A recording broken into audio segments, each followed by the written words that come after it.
Olá, meus amigos, olá, minhas amigas. Hoje o nosso tema aqui é bem legal. É um tema que é muito importante, muito importante. Na verdade, nós vamos tratar aqui de dois temas. O primeiro deles, que é o chamado Síndrome da Mulher Maltratada. E o segundo tema, estou com a garganta, hoje estou com a garganta arrebentada. E o segundo tema é a chamada Síndrome da Mulher de Potifar. Aguenta aí, galera. Deixa eu ver se fica melhor esse pigarro aqui, tá ruim demais. Enfim, então bora lá começar. É interessante que a gente entenda o seguinte: a partir do final da Segunda Guerra Mundial, que durou de 1939 a 1945, depois que foram assim atestadas aquelas atrocidades todas, né, praticadas lá pelo regime do nacional-socialismo, né, o regime nazista de Hitler. Interessante que a partir de 1945 se começa, na verdade, em 1947, por conta de um professor chamado Benjamin Mendelssohn, na Universidade Hebraica de Jerusalém, e eu até já tive a oportunidade de ser aluno durante 15 dias nessa universidade em Jerusalém, a Universidade Hebraica, que é topíssima, topíssima, topíssima. Em 1947, o professor Benjamin Mendelssohn, nessa Universidade Hebraica de Jerusalém, ele começa com um estudo que se convencionou chamar de vitimologia. E a partir daquela época, então, a partir de 1947, a gente começa o estudo, na verdade, com a vítima ganhando a proeminência para a gente aqui do direito e do processo penal. Interessante que até 1947, basicamente, até o final da Segunda Guerra Mundial, quando o Estado, ele começou assim, ele basicamente colocou a vítima atrás dele, tipo, não, deixa que eu te protejo, né? O Estado agora vai cumprir o seu papel de proteção da vítima e papapá. E a gente sabe que o Estado é negligente. Então, a partir de 1947, principalmente, a vítima começa a ganhar um novo status, né? Principalmente por conta desse estudo do Mendelssohn chamado de vitimologia. Interessante que quando a gente começa o estudo de vitimologia, a gente começa a estudar uma coisa que a gente chama de vitimização. E você já deve ter ouvido falar sobre o processo de vitimização. E a vitimização, ela se subdivide em vitimização primária e vitimização secundária. Na vitimização primária é aquele momento exato em que a vítima está sofrendo dano, é o exato momento que a vítima está sendo espancada, enfim, é o exato momento que a vítima está sendo estuprada, é o momento efetivo que ocorre a prática da infração penal. Ali a gente diz que aconteceu aquilo que se denomina de vitimização primária. Mas acontece que em muitas situações, principalmente nos chamados crimes sexuais, os crimes contra a dignidade sexual, existe um outro tipo de vitimização, chamado de vitimização secundária. O que seria essa vitimização secundária aqui? Há situações, principalmente como eu estou falando com vocês aqui, com relação aos... A situação da vítima, ela fica, na verdade, infinitamente pior, não que seja pior do que o ato, né, violento, do ato sexual violento, não é isso. Mas há uma situação em que a vítima ela tem que trazer à memória tudo aquilo que ela sofreu, né, ser ouvida por um juiz despreparado, ser ouvida por um promotor despreparado, um policial despreparado. Eu particularmente tenho uma tese, não sei se muita gente vai concordar com aquilo que eu estou dizendo, mas eu acho que, assim, no que diz respeito a crimes sexuais contra a mulher, obrigatoriamente a mulher deveria ser ouvida por uma outra mulher, uma policial feminina, deveria, né, o processo tramitar por uma vara onde houvesse uma promotora de justiça, uma juíza de direito, porque por isso que hoje o número que a gente tem da chamada cifra negra é absurdo com relação aos crimes sexuais onde envolve uma mulher. Então, assim, o homem não tem essa sensibilidade, faz pergunta desnecessária, mas, né, para a gente poder caminhar aqui. Então, nós temos dois tipos de vitimização. A primeira, chamada de vitimização primária, e a segunda, entendida como uma vitimização secundária. Quando a gente começa o estudo dessa chamada vitimologia, interessante que várias teorias foram sendo criadas ao longo dos anos. E uma dessas teorias que mais recente para a gente, que começou basicamente no final da década de 80 do século passado, foi a chamada Síndrome da Mulher Maltratada. Tem uma teoria ligada à Síndrome da Mulher Maltratada, que é a teoria do chamado Broken Homes, ou seja, a teoria dos lares quebrados. Mas nessa síndrome da mulher maltratada, ela começou com uma mulher, com uma americana, chamada Judy Norman. Não sei se vocês vão se lembrar desse caso, historicamente é um caso assim, que a gente estuda bastante aqui no direito penal, principalmente em criminologia.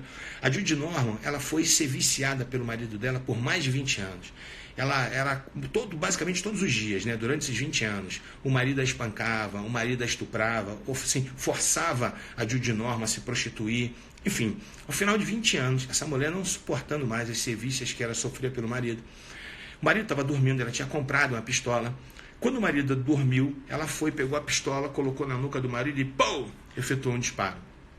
E o marido morreu, obviamente, né? Tomou um disparo na nuca, né? É difícil o camarada sobreviver. Alguns sobrevivem, né? Mas difícil o marido vir a falecer. Legal. Naquela época, perguntinha para vocês, Judy Norman foi condenada ou foi absolvida? Naquela época, né, o primeiro caso, basicamente, dos Estados Unidos, né, que os americanos estavam lidando com relação a essa situação, a Judy Norman foi condenada. E assim, e a partir dessa condenação da Judy Norman, se começou a discutir se aquela situação era uma situação de legítima defesa e aquelas discussões todas que a gente traz até para os dias de hoje, né? A grande pergunta é, a Judy Norman agiu em legítima defesa? Não. Não por quê? Porque a agressão com o marido dormindo, ela não era atual.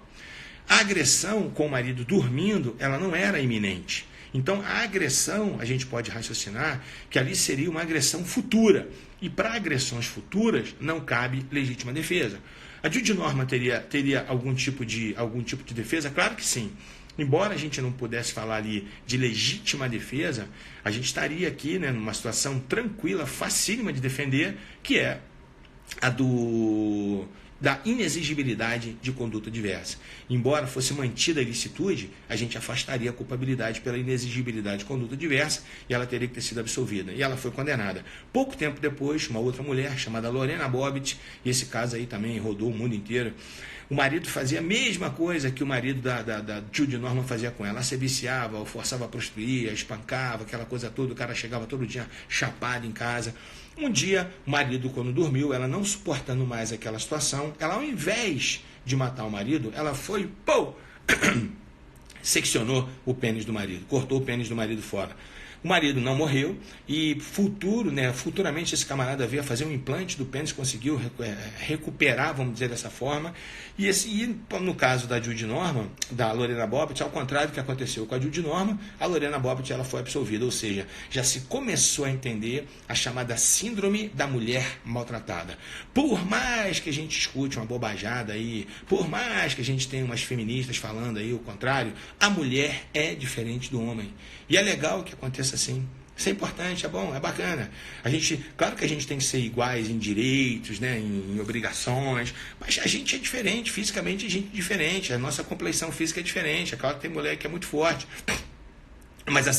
Mas, por exemplo, é o homem que toma determinadas atitudes, é a mulher que toma determinadas atitudes. Não dá pra gente confundir, achar que tudo é farinha do mesmo saco. Não funciona dessa forma. Mas por que eu estou falando isso com vocês?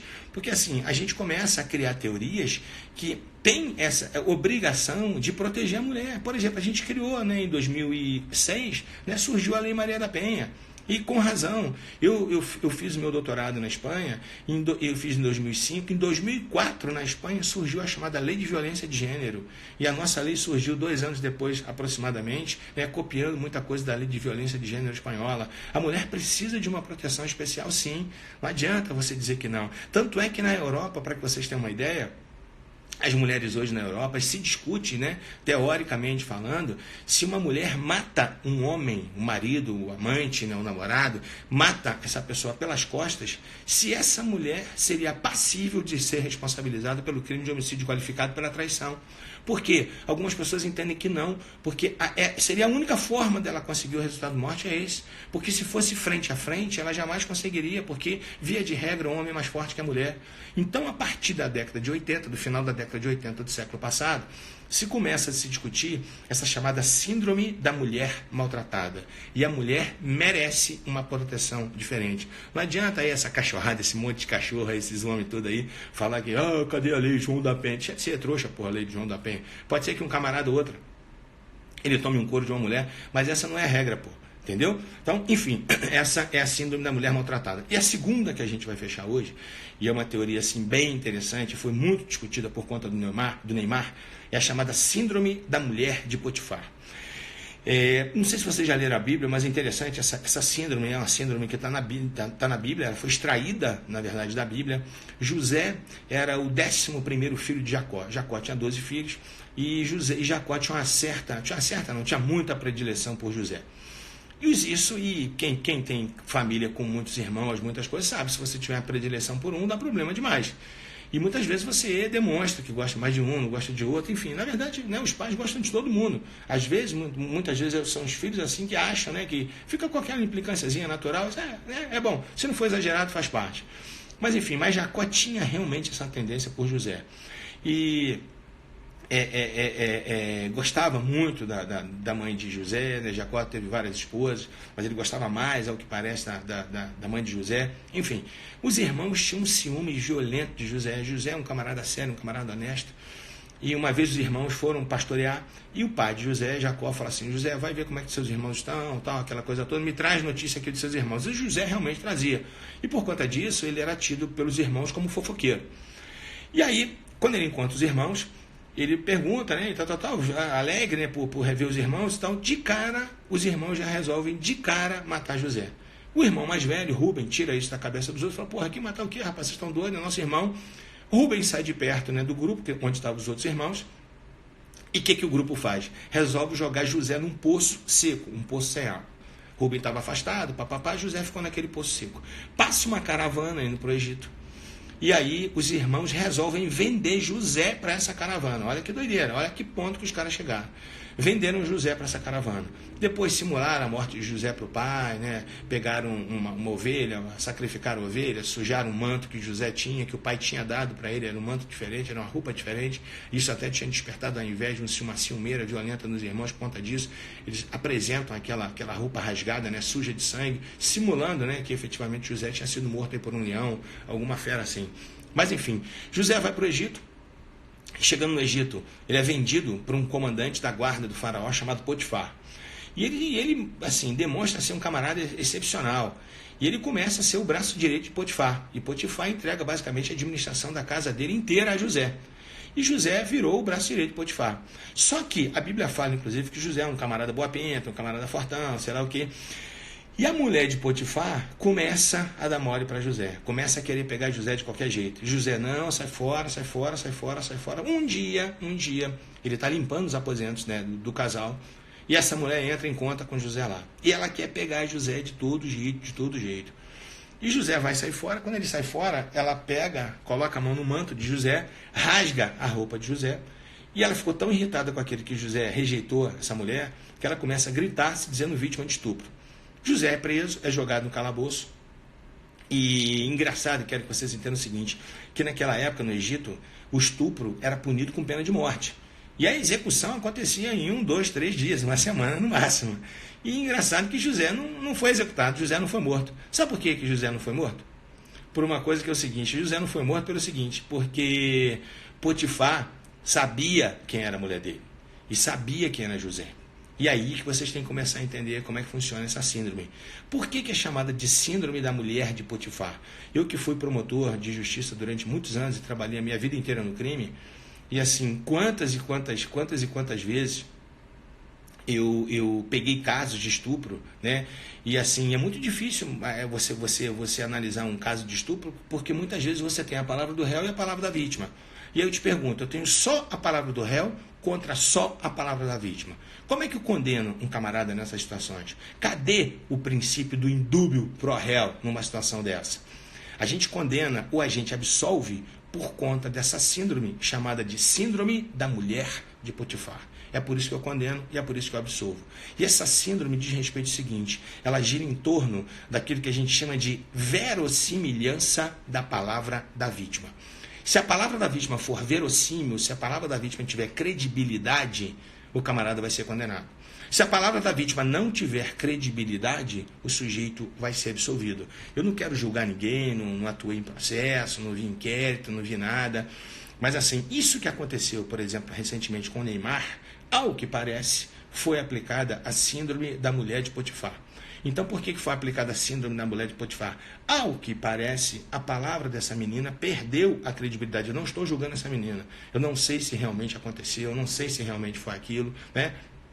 ela jura de pé junto, a gente pode até acreditar na sinceridade dela, mas o conjunto todo da ópera, né, levou a crer que a palavra dela não tinha essa credibilidade toda, principalmente porque aconteceram uma série de fatos, né, surgiu, né, perdeu a continuidade lá da gravação, onde ela começa a estapear lá o Neymar, aquela coiseira toda, e sumiu o computador, sei lá o que, celular, enfim. Então, essa síndrome, na verdade, é que é a síndrome que foi aplicada no caso do Neymar. Então, para a gente poder finalizar aqui, primeiro, a síndrome da mulher maltratada. Né? Primeiro, entender que o estudo, né, chamado de vitimologia surgiu a partir de 1947 por conta de um professor judeu chamado Benjamin Mendelssohn, na Universidade Hebraica de Jerusalém. A gente subdivide a vitimização em primária e secundária. Logo em seguida, no final da década de 80, surge a chamada síndrome da mulher maltratada. E é por conta dessa síndrome é que várias teorias foram criadas em benefício da mulher, corretamente em benefício da mulher. E depois, essa chamada síndrome, né, da mulher de Potifar, que era dirigida especificamente aos crimes contra a dignidade sexual. Bacana? Beleza, valeu galera, bom estar aqui com vocês, né? Foi só um toquezinho para a gente poder estar entendendo um pouquinho mais essas teorias criminológicas aí. Fiquem com Deus, beijão no coração de todo mundo aí, até a próxima, se Deus quiser. Força e honra aí galera, valeu gente.